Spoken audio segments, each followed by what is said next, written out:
Support for NPR and the following message come from Indeed. You just realized your business needed to hire someone yesterday. Speed up your hiring right now with Indeed. Claim your $75 sponsored job credit to get your jobs more visibility at Indeed.com/NPR. Terms and conditions apply. Sorry, can I help you? Hey, can I ask, is there somebody there who can help me with a cooking question about lasagna? Yeah, I can help you. Okay, we're making lasagna, and we want to get all the ingredients right. Here's the trick. We're making it in the dishwasher. What? Solaris, may I help you? Hi, I have a question. It's a food cooking question. Is there somebody who could help me with lasagna, with a lasagna recipe question? Well, we don't do lasagna. But, okay. We have pasta, like mostaccioli, rigatoni, spaghetti. Have you? We're gonna make this lasagna in the dishwasher. No. Do you have any advice? No. I don't know nothing about no dishwasher, nothing, no. Grand Appliance and TV in Chicago, Illinois. Please listen carefully. Grand Appliance, this is Colby. How can I help you? Hey, we're looking for a dishwasher. We want to see which's the best dishwasher that we can use to cook a lasagna. The best dishwasher to cook a lasagna? Yeah, have you ever heard of this? You cover it and put it in the dishwasher and hit go? Exactly right. You take the noodles, you put all the things down, and you wrap it in 3 pieces of foil, and then you put it in the dishwasher. You want to put it flat. And apparently, you have to run it for a full cycle. At the end of that, you have edible lasagna. I believe it. Anything that hits sanitary level of, like, I think 162 degrees or something. Mm-hmm. So use the sanitize, to hit the sanitize if it has that. Because that's a specific degree to be recognized as sanitization or whatever. Yeah. Can I ask you another question? One recipe I read said you have to put detergent in it so that it will run for the full cycle. Is that true? No, Okay. You definitely don't do that if you're going to eat it. That's what I thought. Would you eat lasagna out of a dishwasher? I'm from Southern Illinois, so I'd probably. I've eaten much worse. Yeah, I'd do it. I also heard, you ever use cottage cheese in your lasagna? No. Ooh. Check that out. It's really all right. Next level. Okay. But yeah. Would it void the warranty of the dishwasher, do you think, to make lasagna in it? No. I mean, I don't see how it would. I just wouldn't tell anybody. Okay. Yeah. All right. This is How to Do Everything. I'm Ian. And I'm Mike. Coming up, how to burp. But first, dishwasher lasagna. On our other show, the other show we work on, Wait, Don't Tell Me, we recently did a story about how some people say the best place to cook a steak is in your dishwasher. So this got us curious, what else can you cook in your dishwasher? We looked around and we found a recipe for lasagna. We're going to make some, and then we're going to feed it to our official taste tester, Peter Sagal. You'll know we're in the office kitchen when we start speaking in hushed tones. So the recipe says we need 3 sheets of foil. Okay, so that's 3 sheets. We're going to then put the lasagna. So I guess we want 3 sheets to protect it from the dishwasherness of all of this. So yeah, we want to avoid contact with any of that stuff that I just assume swirls around in the dishwasher once you run it. I usually wash my dishes in the sink, so I would be cooking the lasagna in the sink, just running hot water over it. For 2.5 hours. Whatever it takes. Yeah, a long time. That was really good sound. Thanks. I always feel like audio is the best medium for cooking demonstrations. Sound-based. I think, was it you who said sound is the most visual medium? What I said was, as Mike said, sound is the most visual medium. And I was quoting you.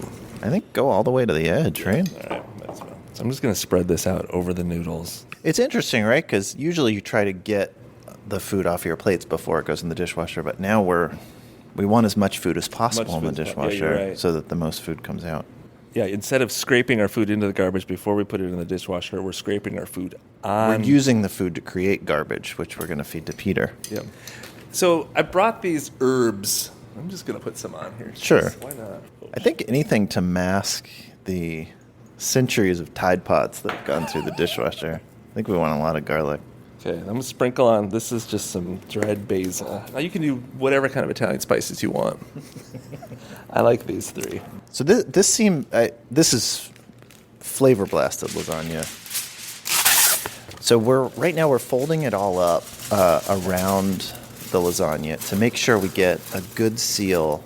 Oh, you're gonna kind of roll it up. Do you want to get all the outside? Yeah. All right, so then I'm going to roll this.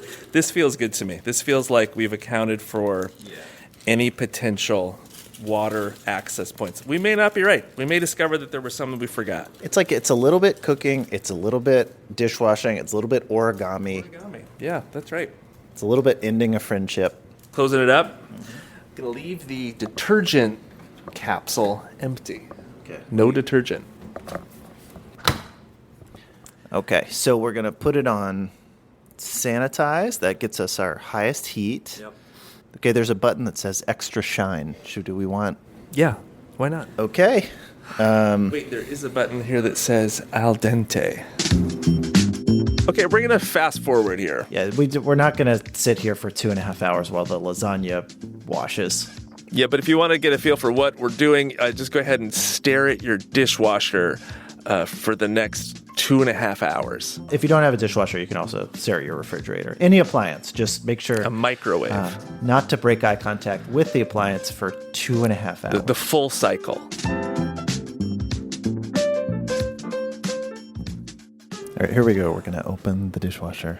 The door is still hot. Okay. Oh boy. The aluminum foil has changed color. It really has, right? Dulled. It got Stiff? Did it get heavier? Okay, I think it got heavier. Okay, we put the lasagna on a plate. We are running it into the studio where Peter Sagal is waiting, and he has no idea what we're about to feed him. It looks like a normal, not very good lasagna. All right, Peter, you're Yes, here. I am. So what do you see before you, Peter? I see before me what I would have to say looks like maybe a 1 or 2 layer lasagna. That is what I would describe it as. Yeah. That's what it is. Yeah. It's lasagna. I'm rotating it slowly. Yeah. Yes, I'm seeing now as we rotate. I see the lasagna noodle. I see Yes. Does anything seem unusual about it? Well, all right. I'm going to give you an honest answer. As I'm rotating it in the manner of like a diamond in like a commercial. It's like slowly spinning. Nothing per se. Okay, go ahead and cut into it. Right. Cut yourself a piece. Before I do this, and I'm going to do it no matter how you answer this, but I just want to be prepared. Will anything scream In the lasagna? in the lasagna? No. You? Yes. So I'm just like, there's no living creature in here. Everything is everything should be okay. Everything Okay. should be okay. Okay. I just want to say that when Ian asked me to come in today and do this, he said, "Come hungry." All right. Oh, God. All right. I am chewing it, as the audience may hear, and it doesn't taste good, but kind of a humid feel to it. You know, Humid feel to a little. It's a little soggy, maybe. The aftertaste Soggy? is kind of a little locker roomy. A humid lasagna. That makes sense. Do you think so? Just like let me put it this way: if I were served this perhaps in a restaurant, I might push it slowly away and then do the thing where you cut it and so it looks like you've eaten it. So I don't want to offend the server. You wouldn't send it back. That entirely depends on what you tell me. Nothing. There is. I mean, there could be, depending on what you say, I could send it back, I could stomp out, I could sue them, depending on what. Well, it won't take effect for another 5 minutes. God. Okay, well, Peter, let me tell you, we made it not in an oven, but in the dishwasher. Let me ask you, What was it just sitting there? Like, so that's why it feels wet? Oh, it That was wrapped. got- It was wrapped in multiple layers of Yeah. aluminum foil, Wow. and Yeah. then like folded over and sealed. Yeah. I want to have a bite. Do you want to have a bite? I will have a bite. Yeah. Don't use this. Let me just bring up Google Translate because I think it's worth knowing what this dish would be called In in Italian. La lasagna di something. What's Yeah. dishwasher? Oh, it actually, see, the Italian name. Lasagna dalla lavastoviglie. You'd eat that. You'd say, if somebody came out and said, Yeah. with that accent, If that guy came that to guy yeah. said, oh, and our special today, Lasagna you'd dalla buy it. lavastoviglie. You'd be like, aren't we lucky, honey, that I'll try that. we have come in when the special today is the press it again. Lasagna dalla lavastoviglie. Yeah. So now, what part of the cow is the Lasagna? Peter, on Yes. a 5-star rating, what do you give this? It's with all apologies to both you, the dishwasher, and the Google Translate AI voice. It's not good. Yeah. You know, it's not inedible. If I was very, very hungry and I didn't want to offend the person who gave it to me, Okay, prove it. neither of those conditions apply.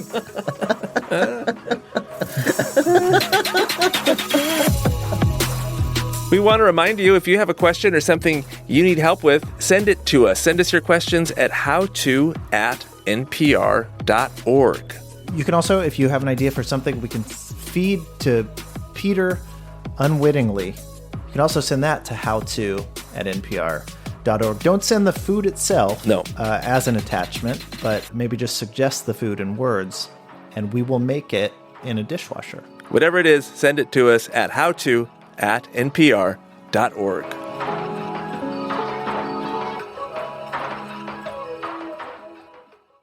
Support for this podcast and the following message come from Betterment. Start investing in a better future. Whether it's saving for today or building wealth for tomorrow, Betterment helps people and small businesses put their money to work by automating to make saving simpler, optimizing to make investing smarter, and building innovative technology backed by financial experts. So be invested in yourself. Be invested in your business. Be invested in better with Betterment at Betterment.com. Investing involves risk. Performance not guaranteed. This message comes from Schwab. Everyone has moments when they could have done better. Same goes for where you invest. Level up and invest smarter with Schwab. Get market insights, education, and human help when you need it. Support for NPR and the following message come from Boll and Branch. Turn your bed into a sanctuary this fall with their buttery, breathable bedding. Enjoy 15% off your first set of sheets at BOLL and branch.com with code NPR. Exclusions apply. Hey, if you'll remember an episode ago, we offered to be your out-of-office email contact. Bearing in mind, we don't know how to do anything, but you can put this out-of-office message, which we'll put once again in our show notes for you. Put that in your email, and if anybody reaches out to us, we'll try and help them. And we've actually been getting some of these out-of-office emails. One of them came from Amanda. The subject of the email was Request for Final Case Counts from August 29th, 2025. So let's do it. Let's call her up and see if we can help her out. I don't think we're going to be able to. We will not have those case counts. The Bottlemeister, this is Amanda. Hey, Amanda, it's Mike and Ian calling. We got your email from an out-of-office forward. You were looking for the final case counts from August 29th. Does that ring a bell? And where are you calling from? I'm afraid I have no idea. I can read you the email if you want, if that helps. Yes, it would help me. Thank you. Okay. So what you wrote was, hello, I'm currently working on the invoice for bottling that was done on 8/29/2025. It looks like we still do not have your case counts. Please send me your final case counts so I may adjust your invoice correctly. Thank you, Amanda, the Bottlemeister. Oh, I think it was from... Is that a good... Do you work with them a lot? We do, and then I did contact someone else, and they gave me the correct email. Okay. Yeah, because hopefully it said in the out-of-office message that Mike and I don't actually know anything. We just were offering to help. Yes, I remember now. Yes, and so when I spoke with her, she gave me a different one.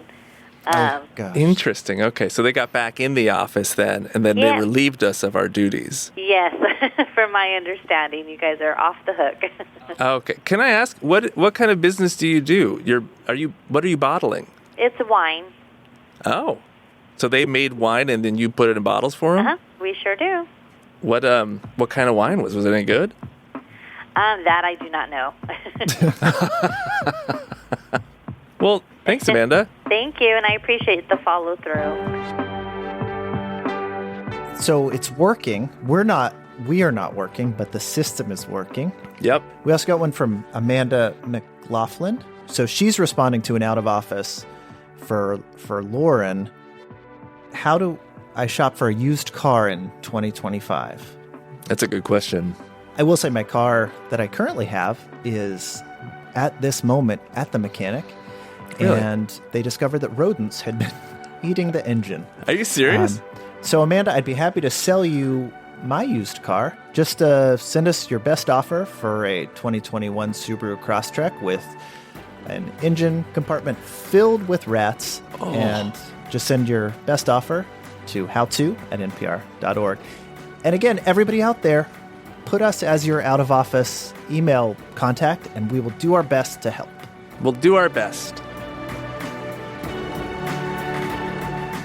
Hey, JP, what can we help you with? So, my question centers around the fact that I, oddly enough, can't burp. So I've wondered for years now if it's how to burp, like if it's something that's to be taught, or if it's just something for me that I'm not able to do, or what's going on there. Have you ever burped? So what happens when I have like post food or a soda or something like that, I might have like what I describe as like gurgling noises that I feel like fill in the gap for what would be a burp. Yeah, I think I've heard that before. Could we ask you to demonstrate the gurgling noise as best you can? I wish I could. Like, it's not a sound I can really recreate because it comes from like my chest. So it sounds maybe like this is. It's not that you never learned how to burp. It's just that you physically can't do it. Yeah, exactly. And is it emotional? Do you feel left out of the burping world? Oh yeah, for sure. Because I feel like I get indigestion. I have the feeling of what I would think would be like the necessity to burp, but it just doesn't. I just want to say that about 20 seconds ago, I just burped. Did you? I really did. And I wonder if it was like a sympathetic burp. Oh, right. Yeah, like a Ian, yawn. have you burped at all? I think it would be rude. Personally, I think it would be rude to do it at all in this professional setting, but also in front of JP, who is longing. I know to I be able feel to do what you just did willy-nilly, as if it were nothing. And then I just want to apologize to both of you for doing something that is rude, but then specifically to JP for kind of showing off. I appreciate the empathy. Can I? So we're gonna do our best to get to the bottom of this. Hopefully, solve this problem for you. Can I ask you a favor?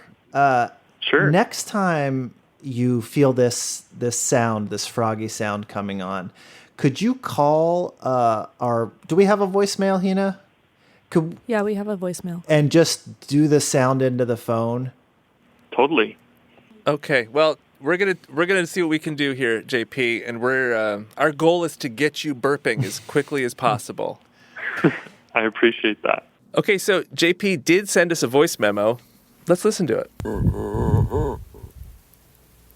I don't. There's no journalistic reason to do this, but I would like to listen to that again. Let's play it one more time. And that's pretty good. Let's slow it down. Also, Heena, can you put a little beat under that?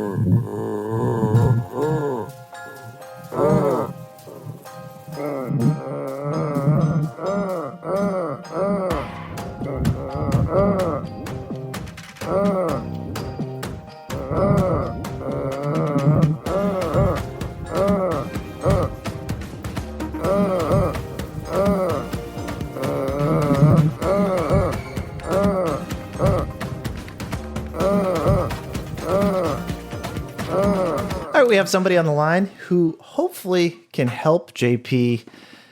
Dr. Michael Lerner is an ear, nose, and throat doctor with Yale Medicine. So, Michael, what do you have for us? So I'll start by saying that what I'm about to say is not a substitute for medical advice for JP specifically. Sure. But as far as if someone came to me and said that they can't burp or were unable to ever burp, you're not alone. That kind of description wasn't traditionally considered like a symptom. If you go to the doctor and say, I can't burp, in the past, folks would have said, okay, that's not a thing. But it turns out that it is a thing, and only in 2019, so not too long ago, a condition was described in which people couldn't burp. And does this have a name, this condition? So it's called colloquially or by patients no-burp syndrome. Okay. So the name really is easy to understand. The medical terminology obviously can get a little jargony, but it's called retrograde cricopharyngeus dysfunction. Oh. The cricopharyngeus muscle is really the valve or the sphincter on top of our esophagus or esophagi. So basically, it's supposed to relax to vent air that's building up in our stomachs or digestive tract. So when it doesn't do that, that recirculating air can make some unusual, sometimes socially awkward noises as it's trying to get out. And then that trapped air can lead to really uncomfortable, bloating actually, and sort of swelling in the belly. Oh, wow. So is there anything you can do about it? Yeah, there is. And it's become, a major focus of what I do and something I'm really happy to treat because the treatment described in 2019 was Botox into that muscle. Uh-huh. And so apparently in this 2019 study by a Dr. Bastian in the Chicago area, actually, injecting Botox into that muscle, the cricopharyngeus muscle, and 80 to 90% of people afterwards could burp. And 80 to 90% of people after the Botox goes away, they're able to learn or relearn how to burp in the first place. And so they get this durable resolution for reasons we don't yet fully understand. I'm curious about, if you've gone your whole life and you've never experienced a burp, doing it for the first time, how do people describe that experience? And do they have to sort of learn how to do it? Yeah. So, we've had some where Botox's onset of action is 3 days. And so I've seen some where we timed in, it's like going to be on their birthday. So it'll be like their burp day. Wow. Listen, I have, most patients tend to be, female in their 20s and 30s. And so it's not uncommon. They'll tell me, like, I'm burping like a frat guy. Like, it can be a lot in the beginning, but it all settles out over time as the Botox wears off.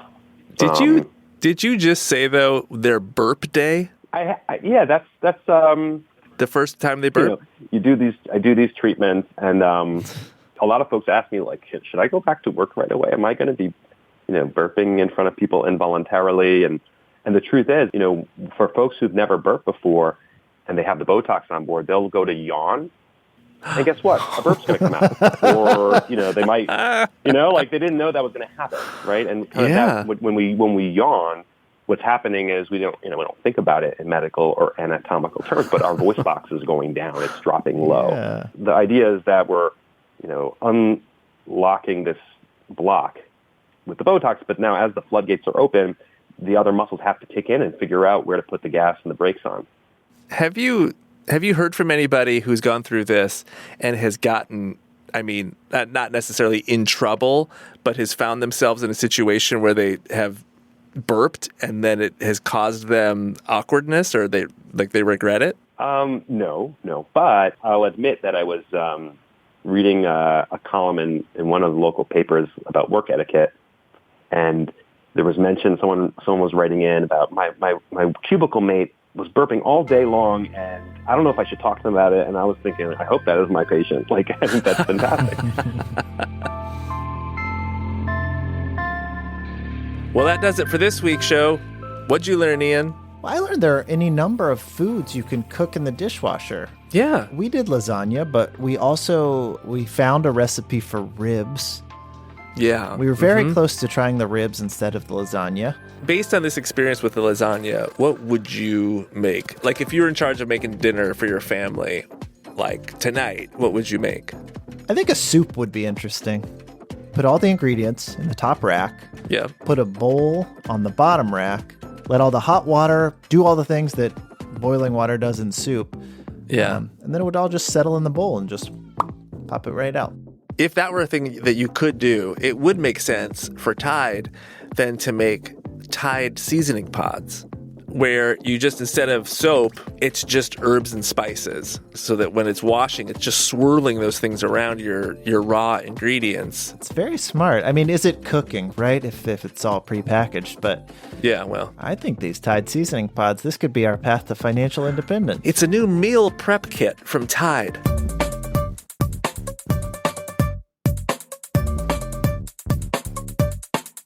How to Do Everything is produced by Heena Srivastava with technical direction from Lorna White.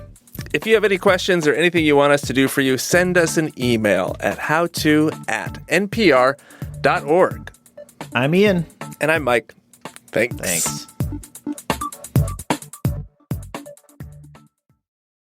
Support for NPR and the following message come from IXL Online. Is your child asking questions on their homework you don't feel equipped to answer? IXL Learning uses advanced algorithms to give the right help to each kid, no matter the age or personality. One subscription gets you everything. One site for all the kids in your home, pre-K to 12th grade. Make an impact on your child's learning. Get IXL now. And NPR listeners can get an exclusive 20% off IXL membership when they sign up today at IXL.com/NPR.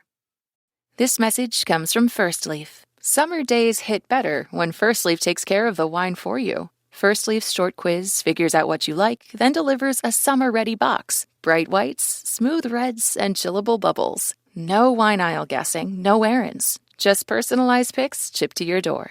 Get your summer sip lineup at tryfirstleaf.com/summertime with promo summertime. Your first 6 bottles are just $44.95 and are matched exactly to your taste. That's tryfirstleaf.com/summertime with promo summertime.